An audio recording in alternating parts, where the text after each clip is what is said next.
কোরবানির মাংস গরিব আত্মীয়দের মাঝে বন্টন করা কেউ কেউ আবশ্যক মনে করে, এটা কি গুনাহের কাতারে পড়বে কিনা? খুবই দরকারি একটা প্রশ্ন। এবং কোরবানির সামনে আমাদের কোরবানির গোশত, এটাকে আল্লাহ রাব্বুল আলামিন 3 ভাগে ভাগ করার জন্য আমাদেরকে উপদেশ দিয়েছেন।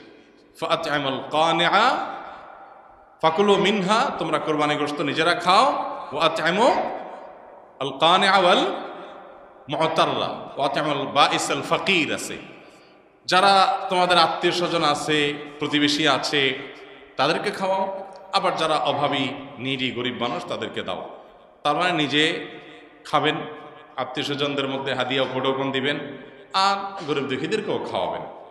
কিন্তু এই বন্টনটা এটা কোনো ফরজ বা ওয়াজিব না। এভাবে 3 ভাগে করতে পারলে ভালো, উত্তম। কিন্তু এটা যদি কেউ না করে তাতে কোনো গুনাহ হবে না। আমাদের সমাজে সমাজের ভাগ নামে একটা ভাগ কোরবানির ক্ষেত্রে প্রচলিত আছে। অনেক এলাকাতে এলাকার কিছু মোড়ল মাতবররা তারা সকল কোরবানির পশু থেকে একটা অংশ, যে 1/3 করে তুলে নিয়ে আসেন, অথবা 1/3 পুরোপুরি না হোক বাধ্যতামূলক একটা অংশ তারা নিয়ে আসেন, এনে তারা তাদের মতো করে পুরো এলাকাতে বন্টন করেন। অনেক এলাকাতে যে কোরবানি দিয়েছে তাকেও দেয়, যে দেয় নাই তাকেও দেয়। এখন এই সমাজের ভাগ নামে যে ভাগটা বাধ্যতামূলকভাবে কালেকশন করা হয়, সেটা কোনো অবস্থাতে জায়েজ না। যদি বাধ্যতামূলকভাবে করা হয়, যদি জোরপূর্বক করা হয়। এখন আমার কোরবানির গোশত আমার কাছে নির্দিষ্ট কিছু গরিব আছে জানাশোনা, আমি তাদেরকে একটু দেব, কোনো গরিবকে একটু বাড়ায় দিব, কাউকে একটু কমায় দিব। আমার হয়তো আরো দূরে কোনো আত্মীয় আছে, তাকে আমি একটু পাঠাবো।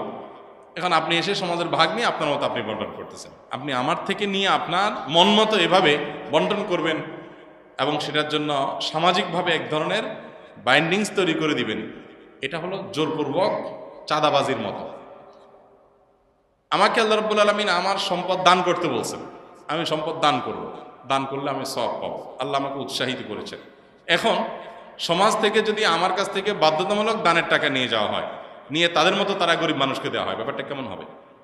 তো কোরবানির গোশতের ক্ষেত্রে অনেকটা এই পর্যায়ের অনেক এলাকাতে হয়। আমাকে অনেক ভাই বলেছেন, এবং বিভিন্ন এলাকার ব্যাপারে আমরা খোঁজখবর নিয়েছি, যে এরকম কিছু মানুষ তাদের মোড়লগিরি মাতবরি করার জন্য এটা একটা উপায় বাইর করছে। যে পরের ধানে পোদ্দারি একটা কথা আছে না, পরের ধনে পোদ্দারি।